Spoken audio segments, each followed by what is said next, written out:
Hello everyone. Today I bring you a truly immortal and true auto bomber build. By that I mean this is an actual auto bomber build, unlike other builds I saw. You don't attack on this build, you do it automatically, and you have your righteous fire around you that will kill everything. As you can see, I'm not attacking, or I'm just moving my mouse wherever I want. I don't need to hold down any button. It's automatic. You kill everything instantly. I will show you the damage numbers. Right now, the damage numbers won't be that impressive because this is legendary gear only. I always like to make my build around legendary gear level to see if it's actually viable or if it's just a for fun luxury build that you can go for. As you can see, this is clearly a build that you can make to farm the primordial nether, the simple nether, the endgame bosses, everything with it. You are doing already around 8 million with every tick, and whenever you actually hit something with your ancestral strikes, with your rain of arrows that you are automatically using, it can get up to like 40 million, but they usually don't survive enough to get the debuff stacked on them, but you can get to a pretty big number there. It just, the mobs simply don't stay alive that long. So let's go through. And I will show you how a boss fight works with this one.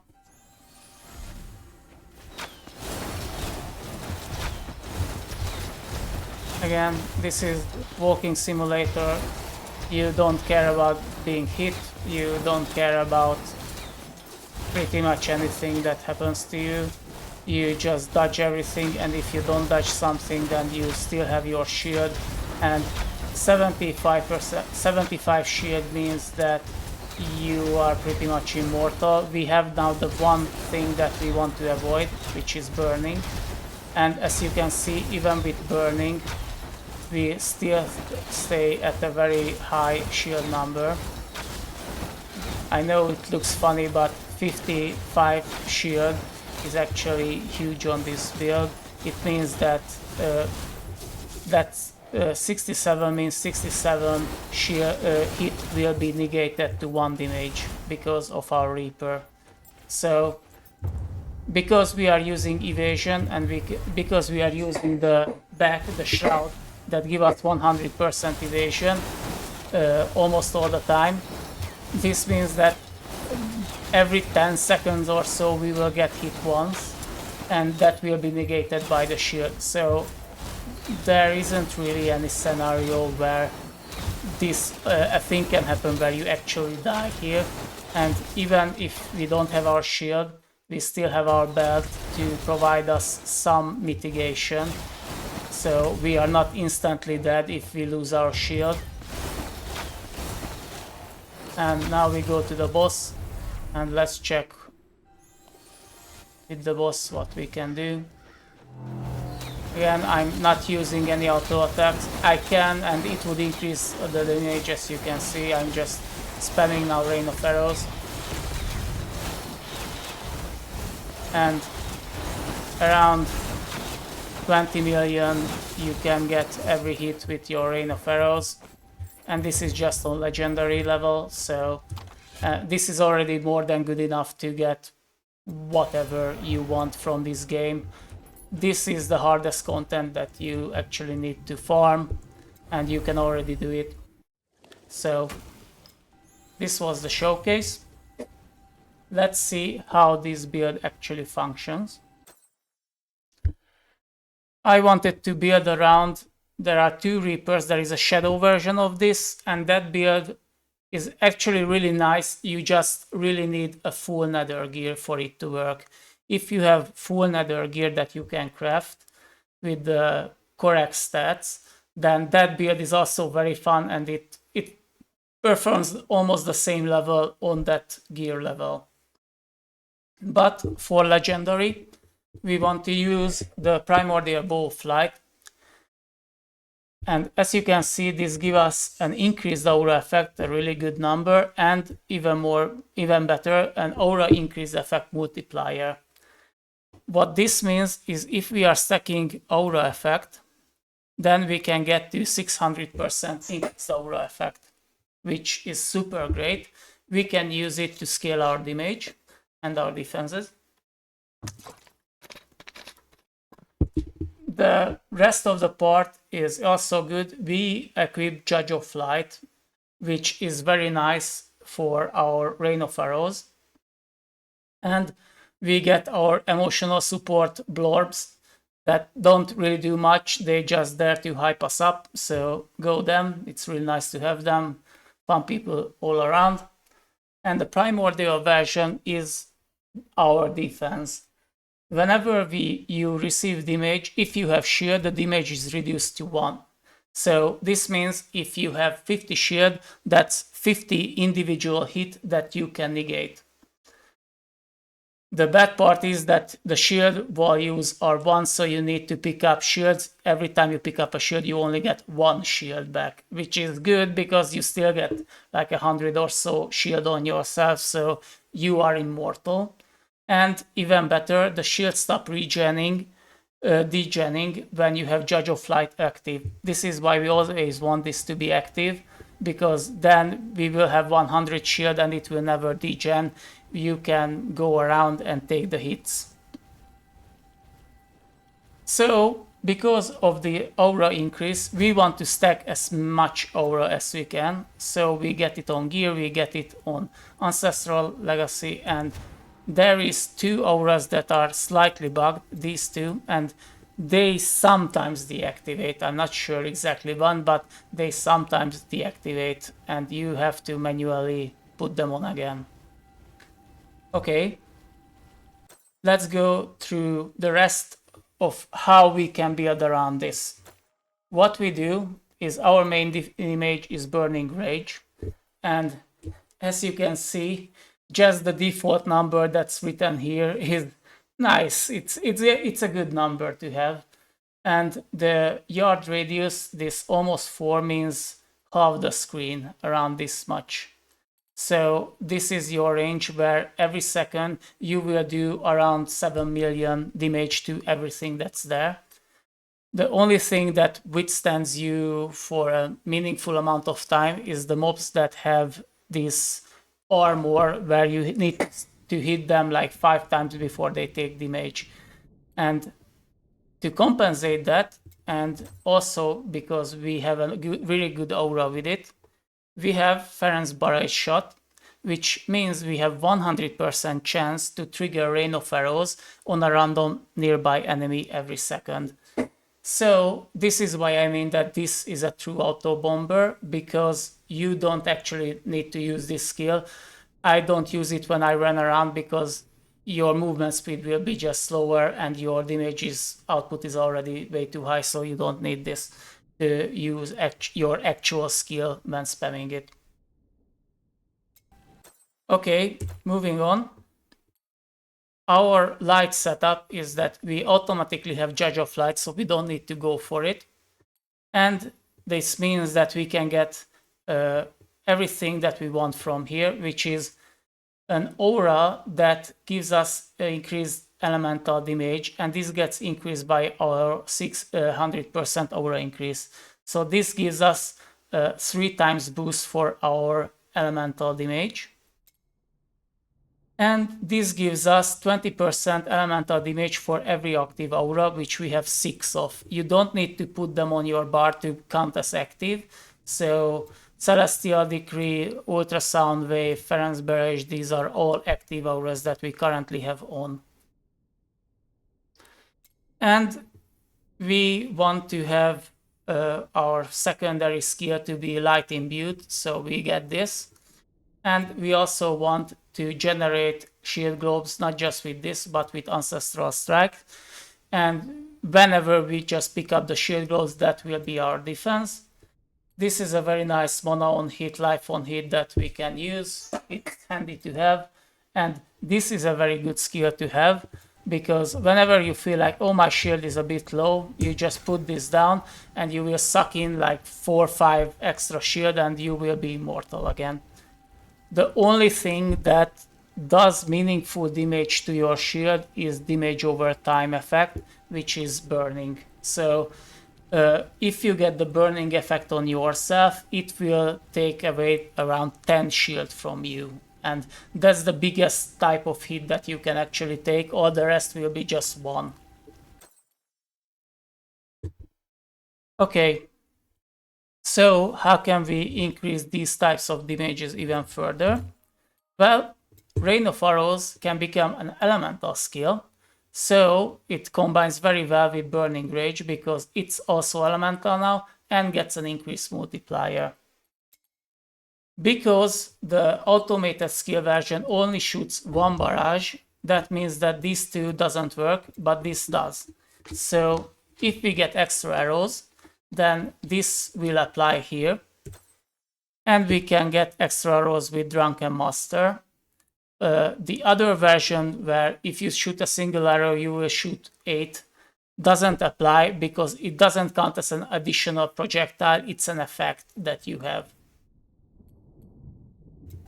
So again, this is a very nice increase that we get from here, and we slow down everything down, which is another debuff, which is again goes with our Judge of Light. And if we only spam this Rain of Arrows, we can get this down to half a second, and it goes up automatically every 1 second. So if we want some real single target, then we can actually quite easily spam this. We don't actually use Void Arrow. I tried the tormented version of using Void Arrow, then using Rain of Arrow. It's not worth it. Just use Rain of Arrow by itself. You don't want anything on your second skill. You can actually, by the way, this is better. You can use Immortal Arrow and get another debuff from the Wandering Arrow because this puts on a debuff, which is nice. Architect of Death is great for us because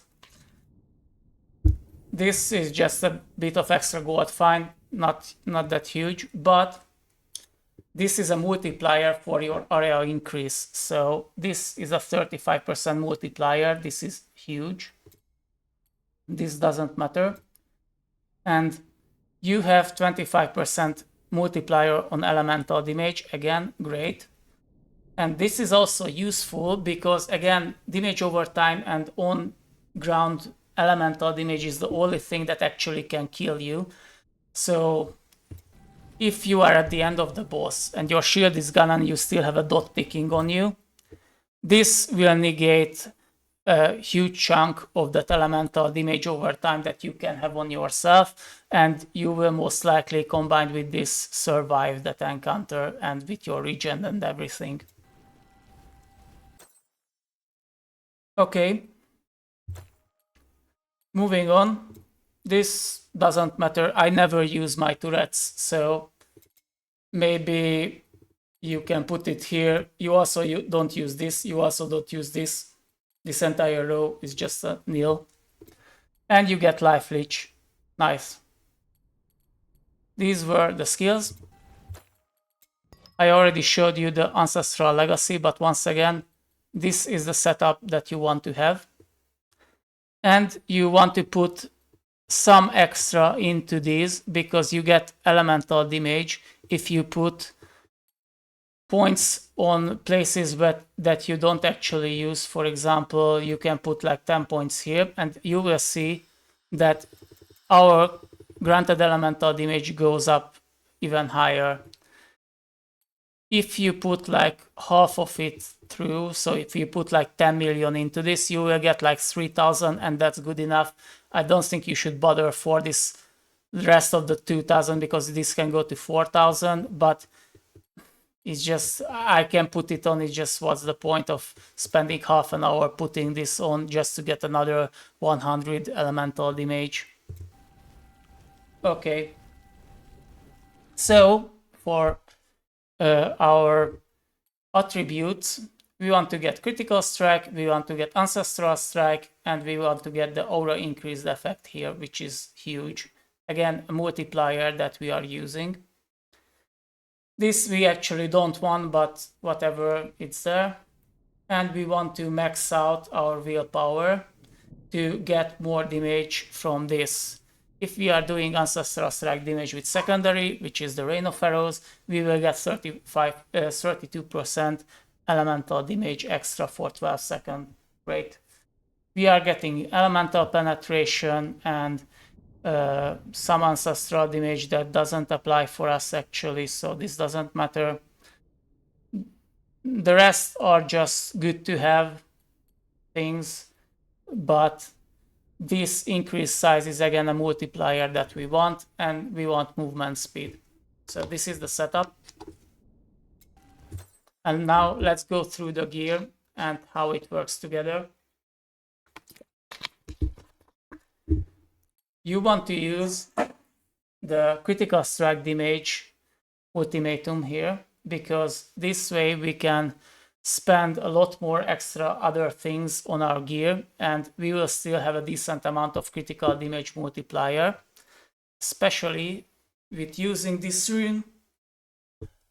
This rune, if it's active, and when you are mapping, I always suggest that you use your enemy death as a trigger, is the easiest way to do so.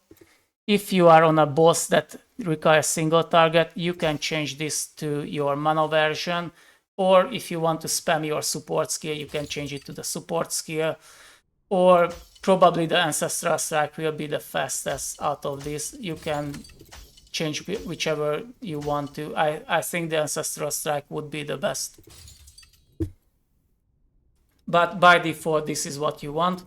And this will, combined with this, give you a 150% increase on your ultimatum. This means that this ultimatum actually gives us, I think, 600% critical strike damage, which is extremely large.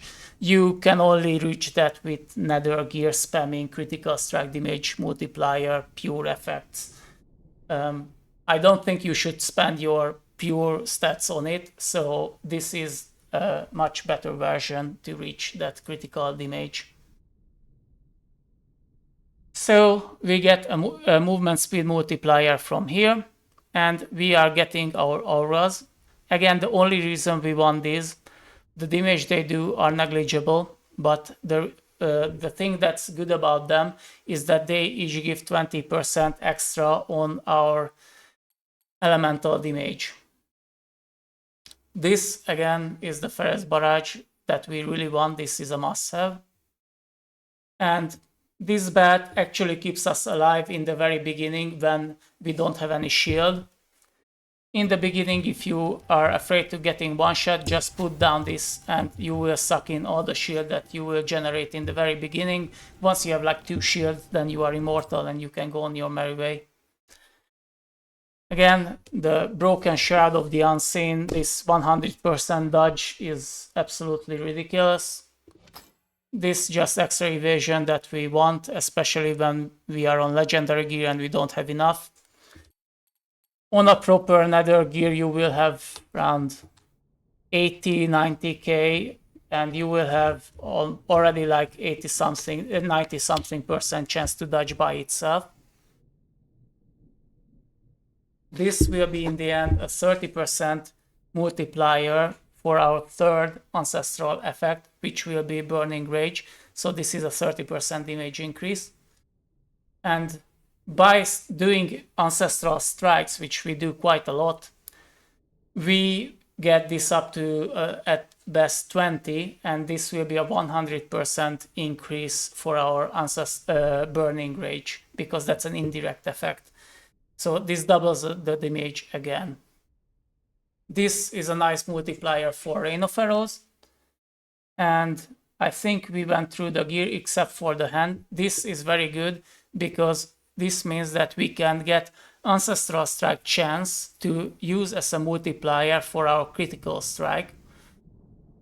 And as you can see, crit is only like 45% at the moment. With nether gear you can easily 100% this, but this will give us another 25, so this is great. And we don't really care about that our ancestral strikes are doing less damage, because our main damage is again burning rage. If you are using nether gear, you can try a version where you don't use this and you 100% your crit chance and leave this at around 50%, and then your Rain of Arrows will be able to do in around, I guess, the 200 or 300 million range, if that's what you want. I don't think you should do that. I think this version will be better just for quality of life. Okay, so on gear, what you should go for, I will link the build guide, but you want elemental damage everywhere, and you want to have increased aura effect in as much as you can, and increased aura effect and increased aura size. Other than that, you need the crit chance and the ancestral strike chance and some movement speed to make it a bit more comfortable.